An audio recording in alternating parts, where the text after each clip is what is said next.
Amada iglesia, buenos días. Son buenos, ¿cierto? Espero que lo recuerde porque hoy seguramente me voy a meter en problemas con algunos de ustedes. Ahorita van a saber por qué. Los 10 libros más vendidos en Colombia durante el 2025. Primer lugar, la Biblia. No, no es cierto. Ya quisiera yo, ni siquiera están los 20 primeros libros más leídos y vendidos en Colombia. El primero ni siquiera lo puedo leer porque es grosero. El segundo, ¿cómo hacer que te pasen cosas buenas? Recupera tu mente, reconquista tu vida, es el tercero. El cuarto, mujeres a través de la historia. El quinto, la psicología del dinero. El sexto, este dolor no es mío. El séptimo, el poder de la hora. El octavo, encuentra tu persona vitamina. Libros de autoayuda, en su gran mayoría, de automotivación. ¿Saben por qué? Porque estamos rodeados y llenos de dolor. Cada día escuchamos y vemos noticias difíciles, diagnósticos fuertes, muertes, divorcios, separaciones, dolor por doquier. Y la gente trata de buscar ayuda y la encuentra. No la encuentra, porque la busca en lugares donde no la hay. Isaías le escribe al pueblo de Israel llamándolos al arrepentimiento. Están a punto de ser exiliados a Babilonia. Ezequías, en medio de su arrogancia, recuerdan lo que predicó el hermano Felipe, en medio de su enfermedad el Señor le da 15 años más y después vienen los mensajeros del rey de Babilonia. ¿Y qué es lo que hace él? En lugar de hablarles de la obra de Dios en su vida, le muestra todos sus tesoros. Y los babilonios tomarían nota de eso y de su arrogancia y vendrían unos años después a tumbar y acabar con todo y llevarse los tesoros de la casa del rey y de la casa de Dios. La respuesta del Señor a ese pecado manifestado no solo en el rey, sino en toda la nación, la rebeldía. ¿Cuál creen que es la respuesta del Señor? Isaías 41. Ahí tienen por su pecado. No. En medio de la agonía, del dolor del pueblo de Israel, porque han visto la tragedia del pecado, el mensaje de Dios a través de Isaías es: consuelen a mi pueblo. Díganle que llegará el momento en que sus pecados serán perdonados. Hermanos, eso no tiene sentido. El pueblo de Israel peca, se rebela, es llevado cautivo por el pecado, llora porque notan su rebeldía, y la respuesta del Señor no es: tome para que aprenda. La respuesta del Señor es: consuelen a mi pueblo, porque llegará el día en que sus pecados serán perdonados. Tan impactantes son estas palabras que Charles Jennens escribe y recopila una serie de textos bíblicos, y este es el primero: consuelen a mi pueblo, para luego pasárselo a George Frederick Handel, quien compondría la obra maestra, el Mesías. Cuando estoy solo, cuando mi esposa y los niños se van, por lo general pongo mi dispositivo y paso 2 horitas, un poco más de 2 horas, viendo el Mesías subtitulado, con múltiples voces y múltiples textos bíblicos, iniciando con consuelen a mi pueblo y terminando con el aleluya. Es una teología bíblica, como un sermón, pero en una obra maestra musical. consuelen a mi pueblo sigue resonando en las paredes de las iglesias. Es esa esperanza que algún día Dios perdonaría el pecado, la suciedad de su pueblo y cumpliría todo aquello que separaba al hombre de Dios. Se cumpliría eso en la encarnación. Eso celebra el anciano Simeón. Ustedes recuerdan que esperaba la consolación de Israel y ve al niño, a Jesús recién nacido, y dice: ahora han visto mis ojos. Recibe, Señor, estoy listo para morir porque ha nacido el Mesías, el que traerá el perdón al pueblo. Esa consolación llegaría ante el dolor del dominio del pecado sobre el pueblo. Dios venía a la tierra de la forma más humilde posible. Sufriría en la cruz no solo la separación de su Padre amado, sino la muerte también. Él cumpliría el pacto que el ser humano no podría cumplir nunca, trayendo reconciliación con Dios y posteriormente reconciliación entre unos y otros. Esa es la paz perfecta, el shalom de Dios en su Hijo. El apóstol Pablo le escribe por cuarta vez a la iglesia. Recuerden que tenemos la segunda y la cuarta. La primera y la tercera no sabemos qué es, pero sabemos que la tercera fue una carta muy dura donde les exhortaba fuertemente.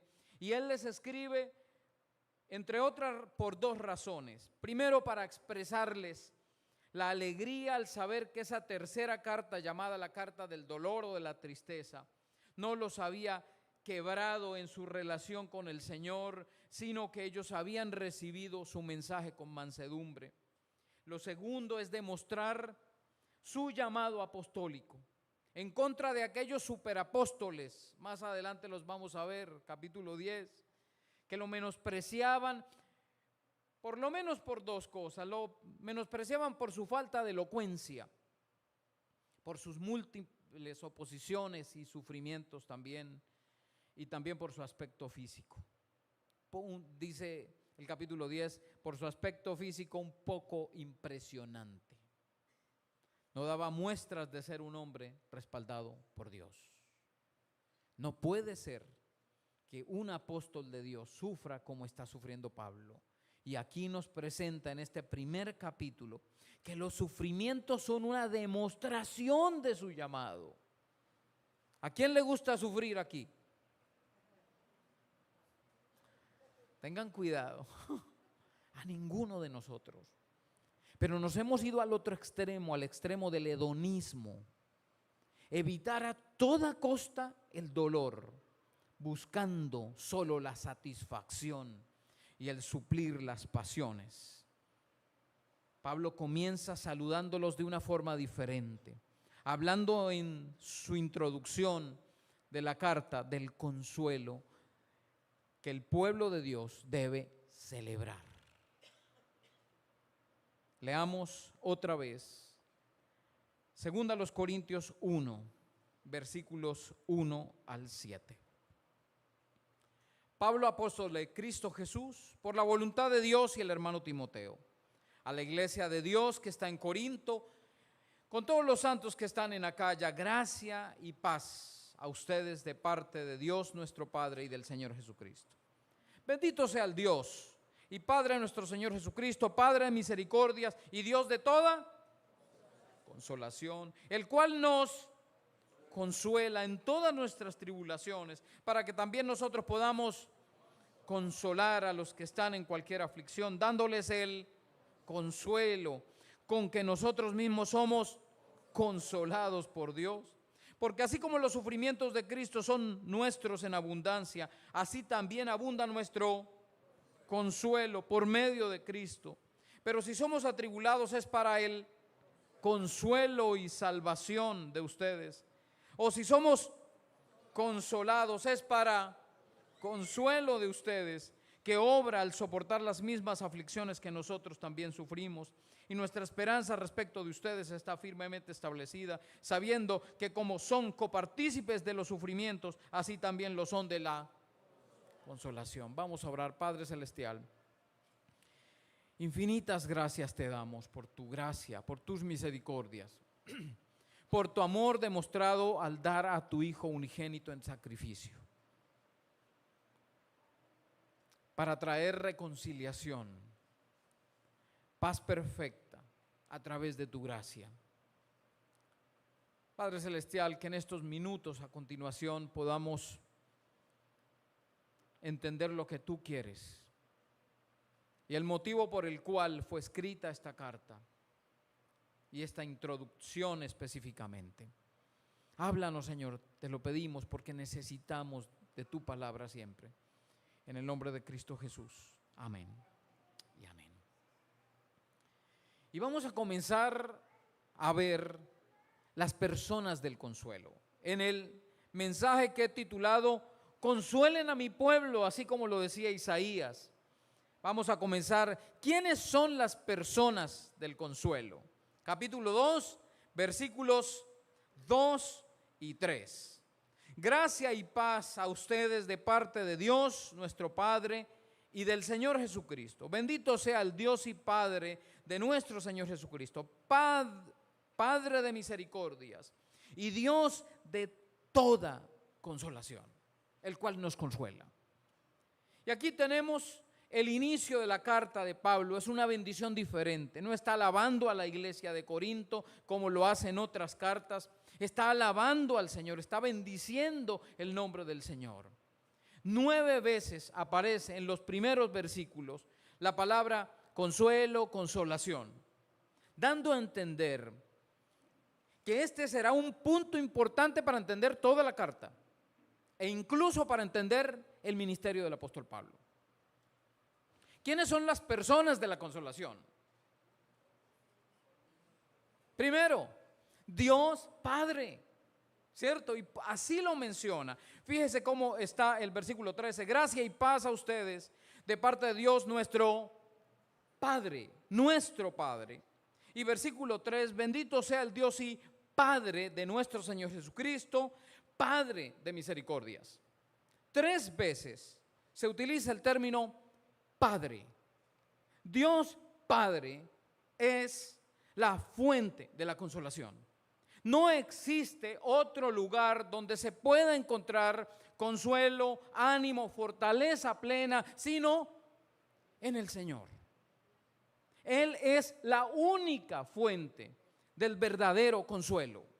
No está en los libros, no está en las amistades, no está en los profesionales de la salud, aunque los respetamos. La fuente del consuelo se halla en el Señor. Y no es misticismo, es una verdad. El Señor Jesús, cuando estaba en el Getsemaní, en uno de los momentos más difíciles, llamó a sus amigos más cercanos y les dijo: acompáñenme porque estoy muy triste. Pero Él los dejó aparte orando, durmiendo. La idea era que se quedaran orando, pero se pusieron a dormir. Y Él se fue aparte y estuvo a solas. Y durante 3 ocasiones, en 3 tiempos de oración de por lo menos 1 hora cada uno, el Señor habla ¿con quién? Con su Padre. Porque Él sabe que en su Padre, en el Padre Celestial, está la fuente de consuelo. Querido hermano, querida hermana, ¿está usted triste, deprimida, ansiosa? Que su primer impulso no sea buscar a sus amigos, ni al pastor, ni a su consejero. Que su primer impulso sea buscar al Señor, la fuente de todo consuelo. Pero no solo el Padre es la fuente del consuelo. La otra persona no está de manera específica ahí, explícita, está implícita. ¿Quién creen que es la otra persona del consuelo? El Espíritu Santo, ¿cierto? Y la palabra que se utiliza ahí es la misma que utiliza Juan para llamar al Espíritu Santo. ¿Cómo lo llama Juan? El Consolador, el fiel Consolador. Ahí de manera implícita en el consuelo del Señor está su Santo Espíritu obrando en el creyente. Independientemente de cuál sea el dolor, cuál sea el padecimiento, el Espíritu Santo consuela al creyente. Pero de forma explícita aparece otra persona de la consolación. Sigamos leyendo, por favor. El cual nos consuela en todas nuestras tribulaciones, Dios el Padre, para que también nosotros podamos consolar a otros que están en cualquier aflicción, dándoles el consuelo con que nosotros mismos somos consolados por Dios. Porque así como los sufrimientos de Cristo son nuestros en abundancia, así también abunda nuestro consuelo por medio de Cristo. Y subraye esa expresión, por medio de Cristo. Y usted dice, ¿cómo así? Que Dios es la fuente de consuelo a través de su Santo Espíritu por medio de Cristo Jesús. Es complicado, porque Jesús como medio de consuelo es el cumplimiento de las promesas anunciadas en el pueblo de Israel. ¿Qué era lo que esperaba el pueblo de Israel en tiempos de Isaías? Que viniera la consolación de Israel, que viniera aquel que se llevaría el pecado, el que traería la paz completa, el shalom al pueblo de Dios. Y eso, ¿cuándo se cumpliría? Con la encarnación, con la venida de nuestro Señor Jesucristo a la tierra. Fue el dolor de llevar el pecado, la culpa, el castigo en su cuerpo, siendo santo. El dolor de ¿quién? ¿Quién llevó el pecado en la cruz? Hermanos, en Getsemaní el Señor no estaba pensando en los latigazos. En Getsemaní el Señor no estaba pensando en los clavos. En Getsemaní Él no estaba pensando en los que lo burlarían. En Getsemaní Jesús estaba pensando en que llegara el momento en que Él gritaría: Dios mío, ¿por qué me has abandonado? Es que Él llevó el pecado, nuestro pecado. ¿Con qué propósito? Para reconciliarnos con Dios el Padre. La reconciliación con el Señor ocurre a través de la obra de Jesucristo. No existe consuelo sin Jesucristo. De nada sirve que un inconverso busque al Señor en oración, en adoración, como ustedes quieran, que ayune, que ore, que se rasgue las vestiduras, si no cree en Jesucristo. Porque es la obra de Cristo Jesús la que trae redención, perdón. Entonces cobra sentido el saludo del apóstol Pablo al decir gracia y paz a ustedes. La gracia manifestada por Dios al enviar a su Hijo. Y la paz conquistada por Jesús en la cruz para reconciliar al Señor, al pecador con el Señor. Entonces Cristo es el medio para encontrar ese consuelo. ¿Cuál consuelo? ¿Cuál consuelo? El consuelo a ese llanto provocado por el Espíritu Santo en la vida de una persona, por el pecado que lo domina, pero por la libertad que se halla en el perdón ofrecido por Jesucristo.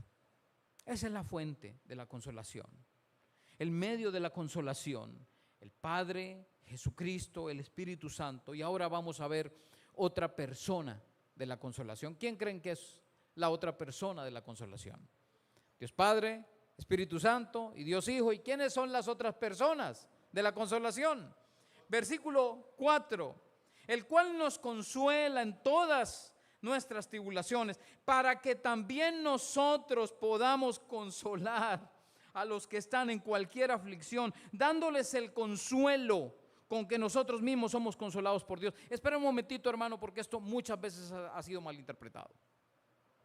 No se trata de que quien perdió un hijo puede consolar a otro que ha perdido un hijo. No se trata de eso. No se trata de entender al otro. Porque si una persona ha perdido a su hijo y busca a otra persona que ha perdido a su hijo con el ánimo de consolarlo, pero le falta el evangelio, ¿cómo puede ser consolada una persona sin la fuente del consuelo? ¿Y cómo puede encontrar la fuente del consuelo sino a través del medio del consuelo que es Cristo Jesús? No sé si me estoy haciendo entender.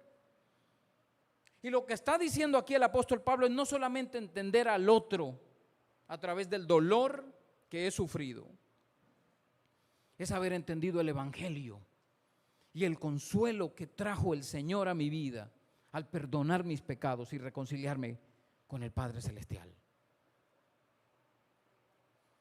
Es responsabilidad de la iglesia, queridos hermanos, evangelizar.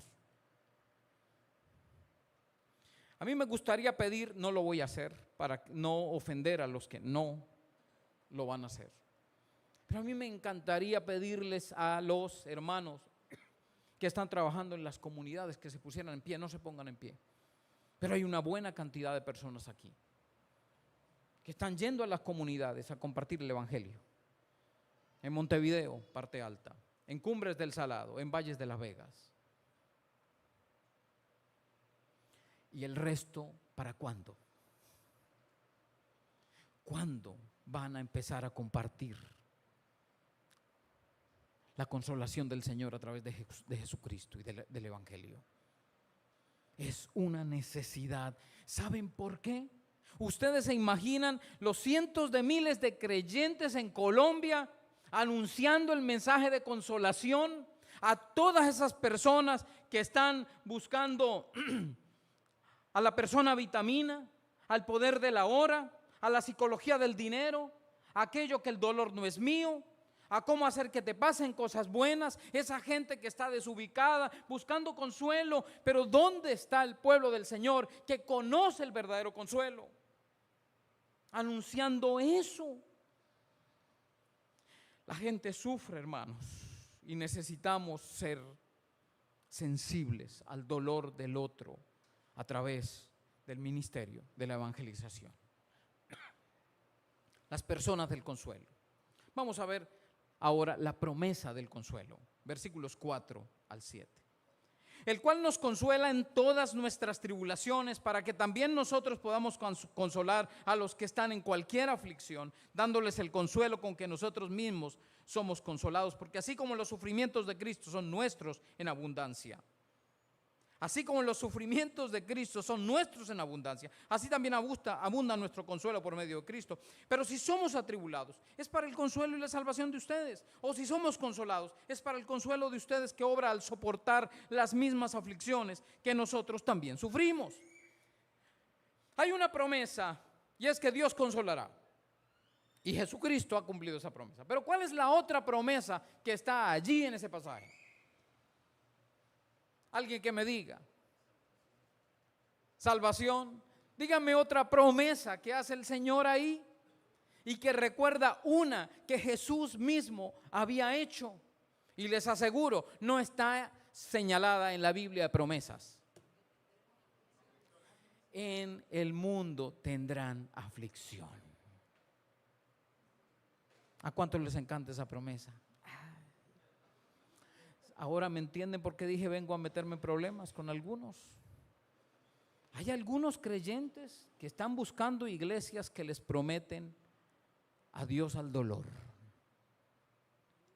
Queridos hermanos, el evangelio no es la lidocaína.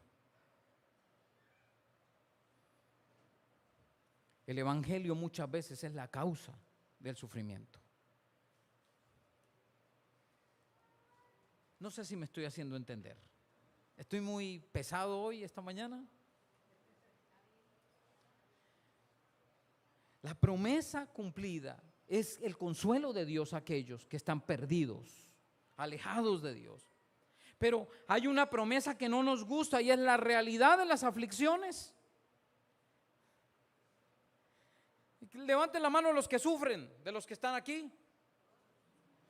Hay un 60% de personas que sufren y hay un 40% de pecadores que no han aceptado. Todos sufrimos, hermanos. Incluso buscando no sufrir, nos estrellamos y sufrimos. Es la realidad de las aflicciones del pueblo de Dios, así como se aflige y sufren los que no son creyentes. Mientras estemos de este lado de la eternidad, sufriremos los rigores de la naturaleza pecaminosa, que sigue teniendo efectos en nosotros, aunque ya no el dominio, el daño que causan otros e incluso la persecución por hacer el bien. Pero hay otra promesa aquí, esa sí nos gusta, la seguridad de la presencia del Padre. Otra vez, el cual nos consuela, Padre de misericordias y Dios de toda consolación, el cual nos consuela en todas nuestras tribulaciones. No importa cuál es el dolor del creyente, el Señor es la fuente de la consolación y no está solo. Nadie aquí debe sentirse solo, nunca, porque el Señor acompaña. En anuncios les contaré lo que pasó esta semana y que les envíen imágenes. Un hombre solo, sin familia en Cúcuta, sin saber cómo llegó al hospital. Y es atendido como si fuera un político reconocido de la ciudad. Si nuestro hermano ha estado llorando, y por aquí hay varios que pueden corroborar lo que estoy diciendo, es por la felicidad de ver la mano del Señor y la presencia del Señor en él y con él.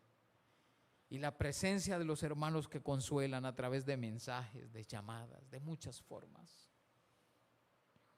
Es la seguridad de que el Señor está con el creyente en cualquier momento. La formación de Dios a su pueblo a través de la crisis, esa promesa que no nos gusta. ¿Saben cuál fue el llamado del apóstol Pablo? El Señor se lo dijo a Ananías, porque yo le mostraré, Hechos 9:16, cuánto le es necesario sufrir por mi nombre. Es imposible experimentar el gozo del Señor sin tener la convicción de la suciedad del pecado, hermanos.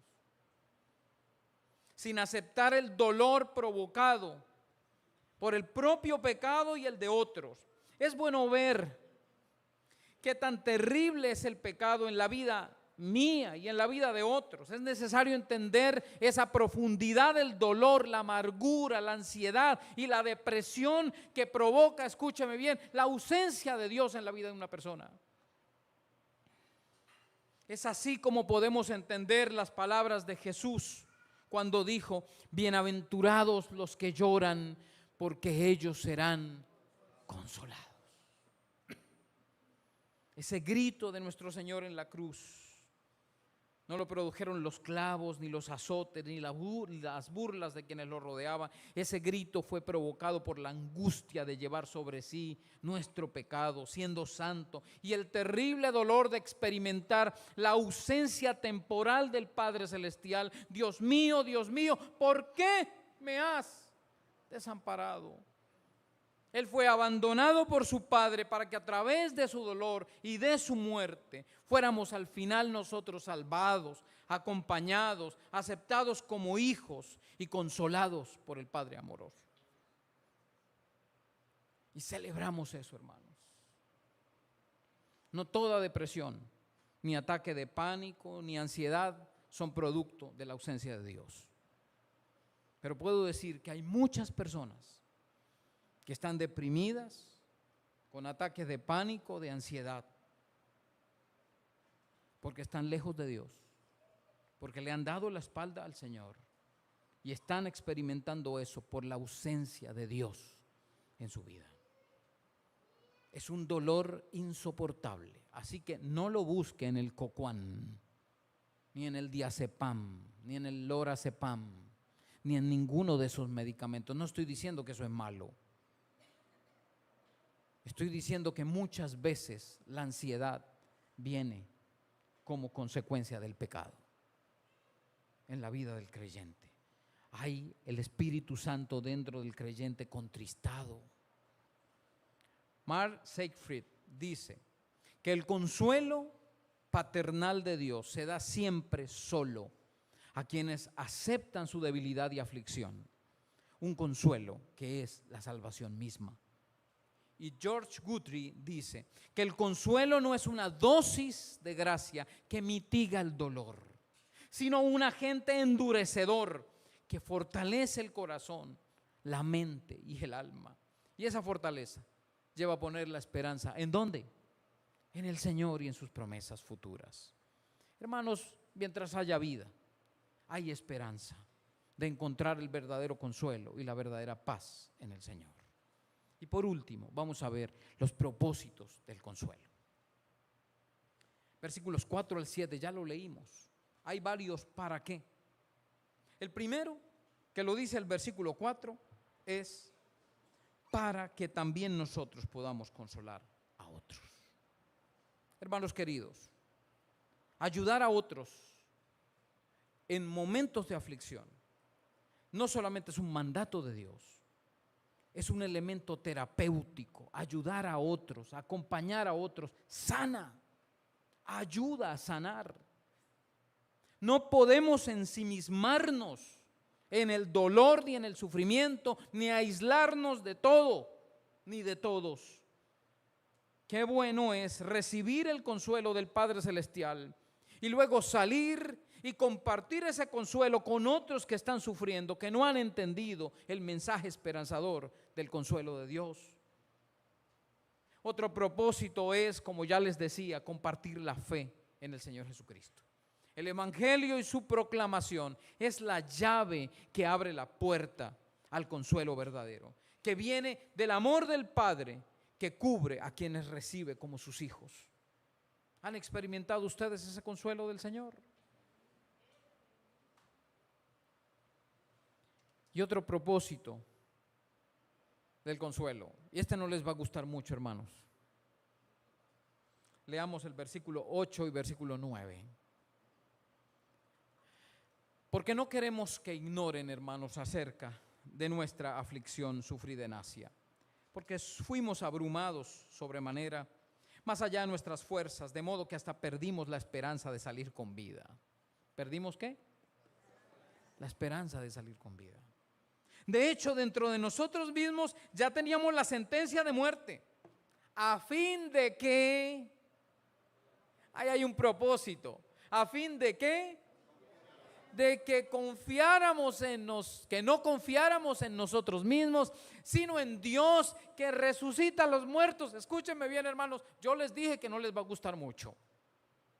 ¿Cuál es la confianza del apóstol Pablo en medio de la persecución, cuando pierde toda esperanza de vida? Yo confío, yo declaro que voy a salir de esta, que me voy a sanar, que me voy a recuperar, que no voy a sufrir más. Él tiene algo claro, que va a morir. Pero ¿cuál es el consuelo del apóstol Pablo? Que va a resucitar. Hermanos, cuando vean a alguien con cáncer, cuando vean a alguien con alguna enfermedad terminal, no le prometa lo que Dios no está prometiendo. Dios puede sanar a cualquier persona. Dios puede sanar a los que tienen cáncer terminal. Dios puede limpiar el cuerpo. ¿Cuántos lo creen? Él sigue siendo el mismo Dios. Pero muchas veces, así como Pablo, el Señor dice, bástate mi gracia. Y entonces, ¿dónde está mi confianza? ¿Dónde está mi esperanza? ¿En que voy a salir de esta? ¿En que voy a pagar mis deudas? ¿En que voy a restaurarme? ¿En que voy a salir? ¿En que voy a vivir? No. Tal vez muera, pero resucitaré, y esa es mi confianza. Y ahora entendemos lo que Pablo dice más adelante, y me estoy metiendo con la predicación de otros, pero luego en el capítulo 4, versículos 16 al 18. Por eso Pablo dice: por tanto, no desfallecemos en medio del sufrimiento. Antes bien, aunque nuestro hombre exterior va decayendo, sin embargo, nuestro hombre interior se renueva de día en día, pues esta aflicción leve y pasajera nos produce un eterno peso de gloria que sobrepasa toda comparación. Escuchen bien y leemos. ¿Podemos leer juntos, por favor, el versículo 18? Al no poner nuestra vista, ¿esperamos? El versículo 18, no sé si los hermanos lo tienen. Versículo 18, y ahí está la clave. Capítulo 4, yo lo dije, no lo dije. Capítulo 4, bueno, la mitad dice que sí lo dije, entonces. Capítulo 4, versículo 18, la forma, la clave.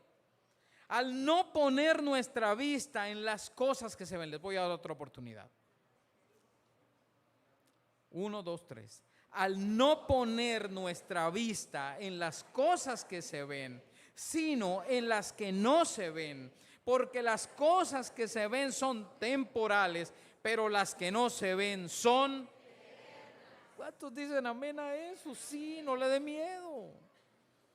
Es el consuelo, no solo de haber sido reconciliados con Dios, no solo de experimentar el amor de Dios, no solo de experimentar el amor de los otros cuando se acercan a consolar, es también saber que hay una esperanza futura y esa esperanza está en el otro lado de la eternidad, más allá del sol. Entonces esto no se trata, el consuelo no se trata de sentir, ay, cómo me siento mejor después de que oré. Es más bien ser fortalecido con las verdades del Evangelio. Queridos hermanos, el dolor que produce la crisis no debe agrietar nuestra relación con el Señor, ni debe llevarnos a creer que Él nos ha fallado. El sufrimiento en el creyente es una oportunidad para buscar y experimentar el consuelo de nuestro Padre Celestial y estrechar los lazos de comunión entre nosotros como iglesia. Entonces, vale la pena el dolor, vale la pena el sufrimiento, porque somos consolados por Dios, Dios Trino, porque somos consolados por medio de Jesucristo, porque podemos consolar a otros y ser consolados, y porque no solamente esperamos en lo de ahora, en lo temporal, sino en lo eterno. Amén y amén. Compartamos eso, hermanos. Y en estos momentos agradezcámosle al Señor por eso. Padre Celestial, gracias te doy por tu gran amor. Ese consuelen a mi pueblo que fue cumplido con la encarnación de tu Hijo amado, eterno. Y gracias por el consuelo que trajiste a tu pueblo a través de tu Santo Espíritu y a través de la realidad de estar reconciliados contigo.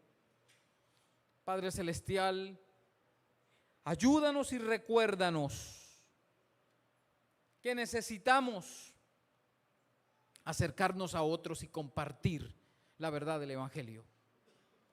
A tantas personas que sufren en todos los lugares, a nuestro alrededor, e incluso personas, hermanos en Cristo, que no han entendido plenamente la verdad de la consolación. Te alabamos, Señor, y te bendecimos. En el nombre de Cristo Jesús, nuestro amado Salvador. Amén y amén.